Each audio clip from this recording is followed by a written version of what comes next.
Hello दोस्तों, हमारा नाम हिमांशु ब्रह्मण्या है और आपके चैनल का नाम है हिमांशु ब्रह्मण्या स्टडी पॉइंट।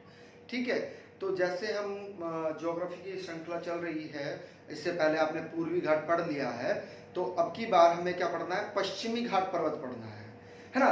पश्चिमी घाट पर्वत ज़्यादा महत्वपूर्ण नहीं है, सॉरी पूर्वी घाट ज़्यादा महत्वपूर्ण नहीं है, हमें आज पूर्वी घाट पर्वत पढ़ना है। वो ज़्यादा महत्वपूर्ण नहीं है, लेकिन प्रश्न कभी बन जाता है तो उसे भी स्किप नहीं करना है, उससे भी महत्वपूर्ण जो तथ्य हैं उन पर चर्चा कर लेते हैं। ठीक है ना, तो आइएगा आज स्टार्ट करते हैं पश्चिमी घाट पर्वत। ठीक है, देखिएगा प्रश्न ऐसे भी बनता है कि सबसे ज्यादा जैव विविधता कहाँ पाई जाती है?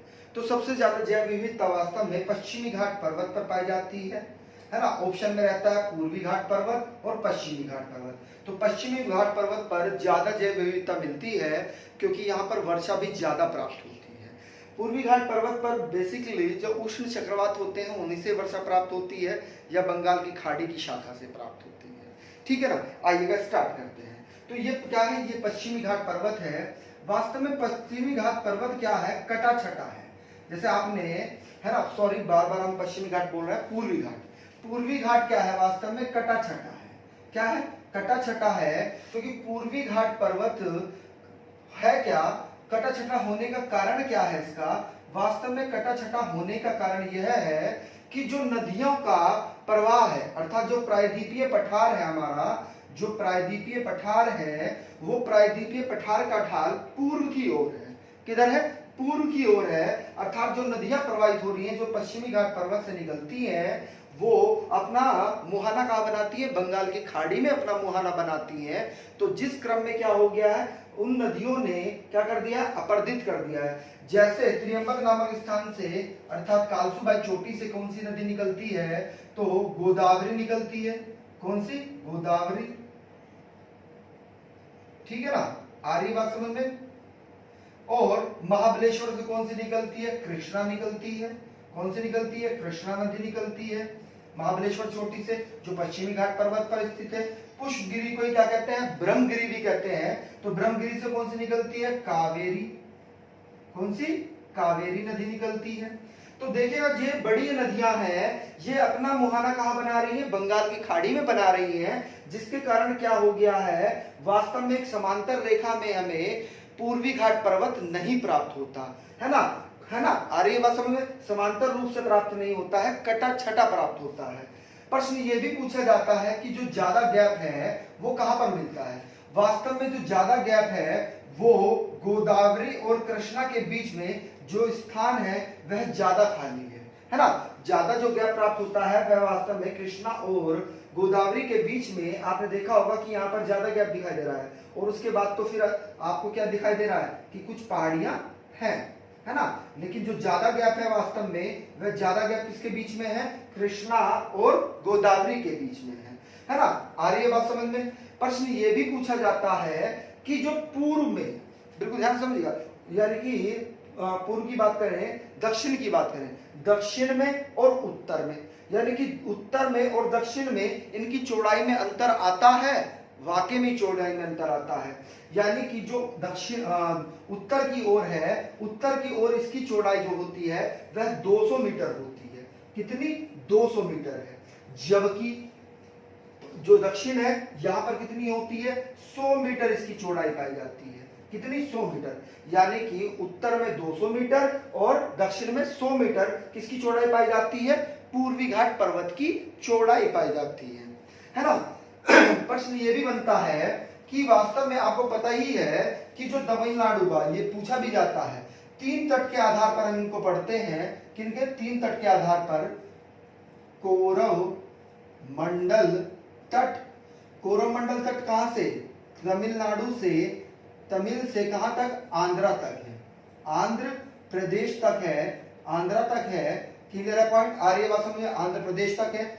जबकि बिल्कुल ध्यान समझिएगा, उत्तरी सरकार, उत्तरी सरकार तट की अगर हम बात करें तो वह गोदावरी, गोदावरी कृष्णा का जो डेल्टा है वहां से लेकर कहां तक?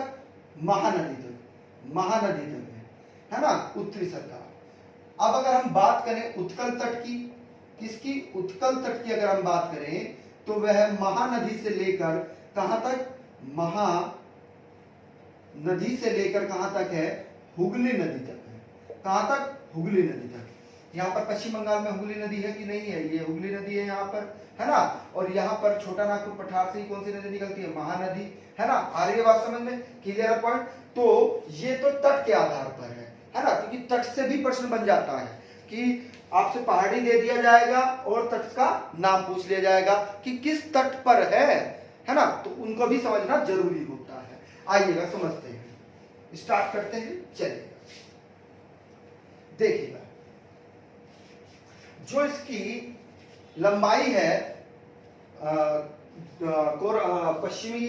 पूर्वी घाट पर्वत की जो लंबाई है, लंबाई की अगर हम बात करें तो 800 किलोमीटर है। कितनी लंबाई की अगर हम बात करें तो कितना है, 800 किलोमीटर। अगर हम ऊंचाई की, औसत ऊंचाई की बात करें तो 600 से 700 मीटर ये क्या है, ऊंचा है। क्लियर पॉइंट, आ रही है बात समझ में। अब देखिएगा, बिल्कुल ध्यान से समझिएगा, है ना। नीचे से स्टार्ट करते हैं क्योंकि ये ज्यादा महत्वपूर्ण है, पहले इन पर ही चर्चा कर लेते हैं। ये सारी की सारी वास्तव में कहां पर है, तमिलनाडु में है। कहां पर, तमिलनाडु में है सारी की सारी। कौन कौन सी, बिल्कुल ध्यान से समझिएगा, जवादी, सेवाराय, पंचमलाई, पालनी, शुरुमलाई और वरुष नद। क्लियर पॉइंट, आ रही है बात समझ में।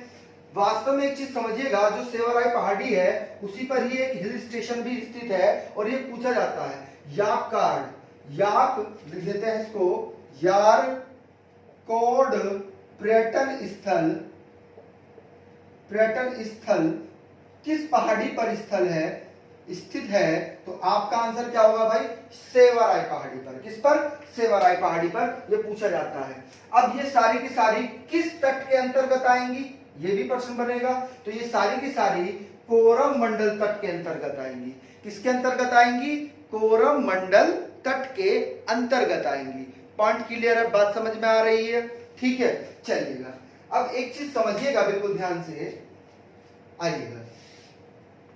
छोटा ही वीडियो रहेगा, इसका ज्यादा बड़ा वीडियो नहीं रहेगा, है ना। आइएगा, ये क्या है, ये आंध्र प्रदेश की है।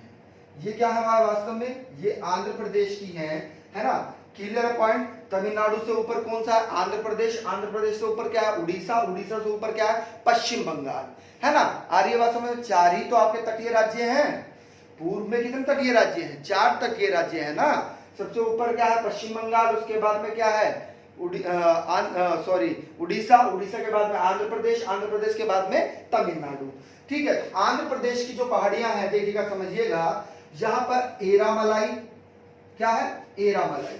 एरामलाई बहुत ही इंपॉर्टेंट है। क्यों, देखिएगा, वास्तव में एरामलाई पहले किसमें थी, तमिलनाडु में थी। इसको समझिएगा, एरामलाई पहले किसमें थी, तमिलनाडु में थी, लेकिन वर्तमान में ये किस पर है, वर्तमान में यह है तेलंगाना में स्थित है। कहां पर, तेलंगाना में स्थित है।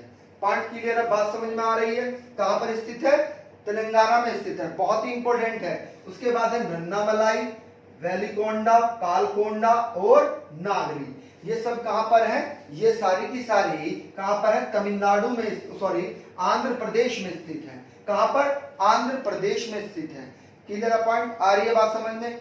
एक पहाड़ी और है, वो बहुत ही ज्यादा महत्वपूर्ण है, यहां पर स्थित है, उसका नाम बता देते हैं, देखिएगा समझिएगा, शेषाचल। क्या नाम है, शेषाचलम।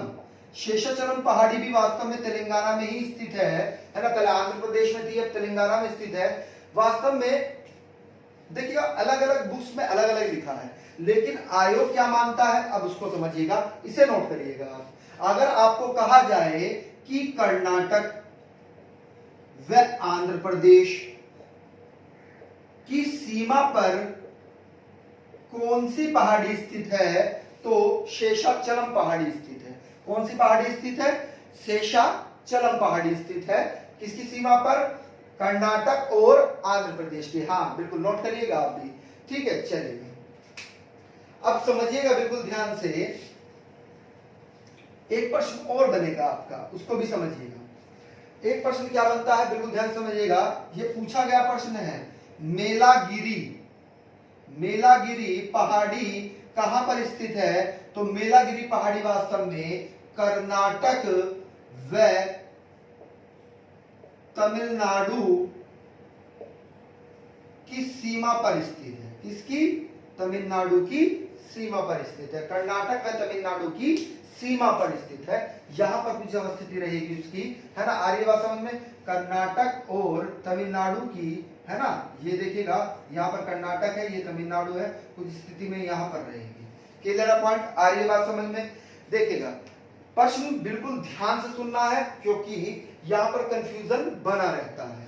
ठीक है। उड़ीसा में एक और है, उसको समझिएगा, महेंद्रगिरी।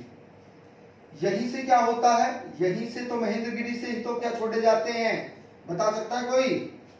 मिसाइल छोड़ी जाती है। महेंद्रगिरी से क्या छोड़ी जाती है? मिसाइल छोड़ी जाती हैं। Clear point? महेंद्रगिरी बिल्कुल ध्यान से समझिएगा, दूसरी सबसे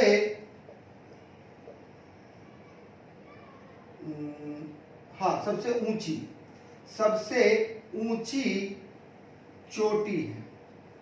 किसकी? पूर्वी घाट पर्वत की। पूर्वी घाट पर्वत की।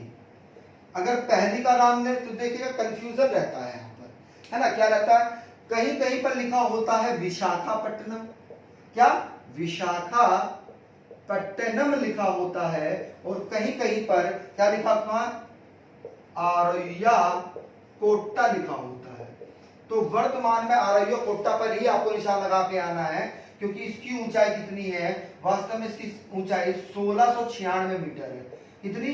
1696, जबकि महेंद्रगिरी की 1680 मीटर है। कितनी है? 1680 मीटर है। पॉइंट क्लियर है? ये लिखी हुई भी हमने 1680 मीटर। क्लियर है पॉइंट? आ रही है बात समझ में? तो ये छोटा सा वीडियो था, अगर अच्छा लगा तो इसको लाइक करिएगा, है ना। इसके बाद हम नदी तंत्र पे आ जाएंगे, है ना। नदी तंत्र पढ़ाएंगे आपको। तीनों नदी तंत्र पढ़ाने हैं दक्षिण भारत में की नदियों को हम दो भागों में पढ़ेंगे, एक बंगाल की खाड़ी में जल गिराने वाली और एक अरब सागर में जल गिराने वाली, है ना। उससे पहले तीनों नदी तंत्र सिंधु, ब्रह्मपुत्र और गंगा तीनों को पढ़ लेंगे। उसके बाद दक्षिण भारत की नदियों पर आएंगे।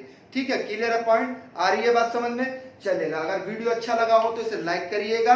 और भैया जो नए व्यूअर्स हैं जिन्होंने हमारे चैनल को सब्सक्राइब नहीं किया है वो हमारे चैनल को सब्सक्राइब कर लीजिएगा। ठीक है। Thank you.